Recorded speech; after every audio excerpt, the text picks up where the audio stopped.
जी अस्सलाम वालेकुम क्लास। अच्छा जी, ऐसे है कि मैं क्वेश्चन नंबर 3 डिस्कस कर रहा हूँ। ठीक है, इसकी तस्वीरें आपको आ जाएंगी। ये क्वेश्चन है, वो कहता है आपके पास सेल्स बजट है जी। ठीक है, एक टेरिटरी लाइंस हैं, उसकी प्रोडक्ट लाइंस हैं, हाई स्पीड है।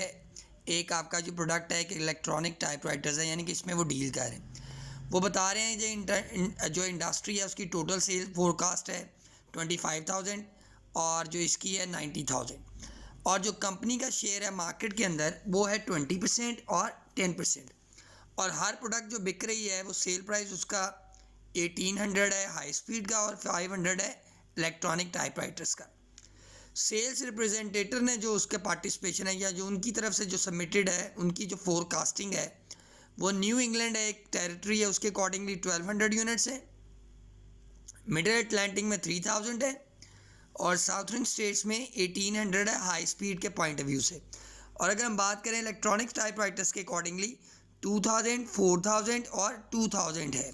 तो एज अ होल जो सेल्स रिप्रेजेंटेटिव्स के अकॉर्डिंगली उसका टेरिटोरियल सेल्स की जो एस्टिमेशन है, जो फोरकास्ट है, हाई स्पीड का 6000 है और इलेक्ट्रॉनिक टाइपराइटर्स का 8000 है। अच्छा, वो कहता है इसमें जो सबसे इम्पॉर्टेंट बात है वो कहता है कि जो कंपनी में to establish an acceptable forecast the budget directors averages of two estimates, यानी कि याद रखना आपने तो दोनों एस्टीमेट्स की एवरेज ली है, जेन में रखिएगा। और वो कहता है जो resulting forecast is then broken down by territories in the same ratio as reflected in the estimates of the sale forces। अब ये इसका क्या बात है, ये जब क्वेश्चन करेंगे हम आपको बताएंगे। रिक्वायरमेंट के अकॉर्डिंग लेकर देखा जाए, कहते हैं सेल्स फोरकास्ट आपने बताना है, उसकी यूनिट सेल, उसकी सेल्स रेवेन्यू और जो by sales territory and by their product line, यानी कि सेल टेरिटरी के अकॉर्डिंगली बताना है और प्रोडक्ट लाइन के। अब दो प्रोडक्ट लाइंस थी। पहला जी हाई स्पीड। हाई स्पीड में जो अगर मैं बात करूं जनाबे अली आपके कंपनी पर्सपेक्टिवली, यानी कि इंडस्ट्री की टोटल सेल फोरकास्ट देखी जाए तो वो 25,000 थी और कंपनी का जो मार्केट पोर्शन था वो कितना था 20%। इस 25,000 का 20% बनता है 5,000। अब सेल्स रिप्रेजेंटेटिव्स के अकॉर्डिंगली जो फोरकास्ट है वो कहता है हम कितने यूनिट्स बेच देंगे 6,000। दैट मीन्स कि आप एक सर्टेन पीरियड के अंदर जो यूनिट्स बेच रहे हैं वो कितने बेच रहे हैं 11,000। फिर उसने एक वर्ड यूज़ किया था कि डायरेक्टर्स ने क्या किया, इनकी एवरेज ली है। अब आपको पता है एवरेज लेने के लिए हम डिवाइड किस पे करते हैं 2 पे। वो कहता है ना average is the two estimates, इनकी एवरेजेस लेनी है 2 एस्टीमेट्स की। तो वो कितने बनते हैं 5500 प्रिंटर्स। ठीक है, एज अ होल के कंपनी की जो सेल फोरकास्ट है एक पर्टिकुलर पीरियड के अंदर, वो जब एक प्रोडक्ट लाइन जो हाई स्पीड प्रिंटर्स हैं उसके अकॉर्डिंगली बेटा वो 5500 प्रिंटर्स हैं। अब देखें अपॉर्शनड एज फॉलो। अपॉर्शनमेंट क्योंकि उसने बताया था टेरिटरी पर्सपेक्टिवली। न्यू इंग्लैंड की ये देखें, ये 20%। 20% कैसे कैलकुलेट हुआ? आपकी जो न्यू इंग्लैंड की टेरिटरी की जो फोरकास्ट है वो 1200 है, इसे डिवाइड करें टोटल्स पे वो 6000 है और मल्टीप्लाई करेंगे 100 से, तो ये न्यू इंग्लैंड की एक स्पेसिफिक परसेंटेज निकल आएगी इस 5500 यूनिट्स की। तो ये कितना बेच रहा है 20%। वो बनता कितना है, सॉरी 1100 प्रिंटर्स और हर एक की वैल्यू मैंने आपको बताई थी 1800 ईच है। तो ये इसकी वैल्यू आ गई। सेल वैल्यू भी उसने मांगी थी, ठीक है, और यूनिट भी मांगे थे, टेरिटरी पॉइंट ऑफ व्यू से भी और प्रोडक्ट लाइन के पॉइंट ऑफ व्यू से भी। अभी मैं हाई स्पीड प्रिंटर की बात कर रहा हूँ।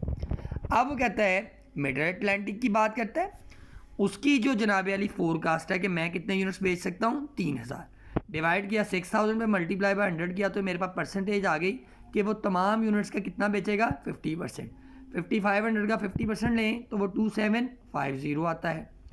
इसी तरह साउदर्न स्टेट्स की लें तो वो 30% बनता है। वो अब आप खुद कैलकुलेट करेंगे कैसे आया। 5500 से मल्टीप्लाई किया तो ये इसके प्रिंटर्स बन रहे हैं, यानी कि यूनिट्स बन रहे हैं, और यानी कि सेल यूनिट्स बन रहे हैं। सेल्स रेवेन्यू की बात करेंगे तो इसे मल्टीप्लाई ईच 1800 है, गिवन है इसके प्राइसेस, तो ये इसकी वैल्यू आई। तो एज अ होल जो हाई स्पीड प्रिंटर की सेल्स रेवेन्यू होगी वो 99 लैक्स होंगे और यूनिट्स के पॉइंट ऑफ व्यू से वो 5500 होगी। ये तो बात हमने की है जनाब अली हाई स्पीड के अकॉर्डिंगली। अब वो कहता है जी इलेक्ट्रॉनिक टाइपराइटर में भी डील करता था। जो कंट्रीब्यूशन है मार्केट में वो इस 90,000 का जो एस्टिमेटेड सेल है वो 10% है, दैट इज़ 9,000। सेल्स रिप्रेजेंटेटिव का क्या है जी 8,000, 1,700 है। अब एवरेज की बात की थी, डिवाइड बाय 2 किया, तो ये जो यूनिट्स बिक रहे हैं एस्टिमेटेडली इसकी मार्केट की और आपके रिप्रेजेंटेटिव के एस्टिमेशन के अकॉर्डिंगली 8,500 यूनिट्स होंगे एक सर्टेन पीरियड के अंदर। इसकी अपॉर्चुनिमेंट की जाएगी तो न्यू इंग्लैंड के पॉइंट ऑफ व्यू से 2,000 वो बेच रहा है, डिवाइड उसके टोटल यूनिट्स पे मल्टीप्लाई बाय 100, तो इसकी जो परसेंटेज बन रही है उसने कहा था ना उसके अकॉर्डिंगली परसेंटेज है वो 25% है, इसकी 8,500 की ये वैल्यू आई।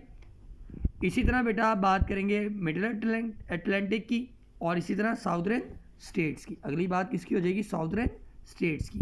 तो ये वैल्यूज़ आ रही हैं 50%, 25% इन्हीं 8,500 की। तो ये वैल्यूज़ आई और हर यूनिट कितने का जनाब अली 500 ईच का। तो ये आपके पास एक वैल्यू आ गई, इनकी सारी अपनी अपनी वैल्यू आ गई।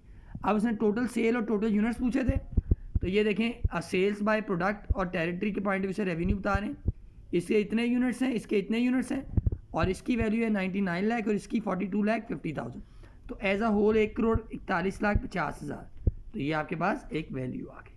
ठीक है जी, ये क्वेश्चन नंबर 3 था। अब साथ में मैं क्वेश्चन नंबर जो डिस्कस कर रहा हूँ वो 4 नंबर क्वेश्चन है। अब ज़रा 4 नंबर क्वेश्चन को भी देख लेते हैं हम कि वो क्या बात कर रहा है। 4 नंबर के पॉइंट ऑफ व्यू से जो बात कर रहा है वो कहता है कि एक हैरिसन कंपनी है, उसकी sales cast for the next quarter है एंडिंग जून 31 है। अच्छा, जो उसकी सेल्स है वो कहता है इंडिकेट्स कर रही है जो सेल्स है उसकी एस्टिमेशन सीनो नीपो और टीनो के अकॉर्डिंगली जो एक्सपेक्टेड सेल है 21,000 यूनिट्स है, 37,500 यूनिट्स है और 54,300 यूनिट्स है।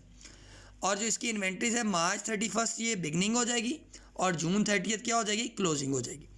अब वो 5800 यूनिट्स हैं सीनो के, नीपो के और टीनो के रिस्पेक्टिवली बात करूंगा। Opening 5800, closing 62, 10,600, 10,15, 500, 13,000, 12,200। कहता है आपने कैलकुलेट क्या करना है सिर्फ और सिर्फ उसका प्रोडक्शन बजट। ठीक है जी, सिर्फ प्रोडक्शन बजट हमने कैलकुलेट करना है। अब ज़रा ध्यान से देखिएगा, हमें पता है जब प्रोडक्शन बजट हम स्टार्ट करते हैं, ये देखें फॉर्मेट मैंने बना दिया, सन कंपनी है, प्रोडक्शन बजट है और क्वार्टर एंडिंग जून 30, 19 है। अब देखें मेरे पास जो पर्टिकुलर एराज जो प्रोडक्ट्स हैं वो सीनो की है, नीपो की है और टीनो की है। ये यूनिट्स की बात कर रहे हैं क्योंकि हम प्रोडक्शन बजट यूनिट्स में ही निकालेंगे।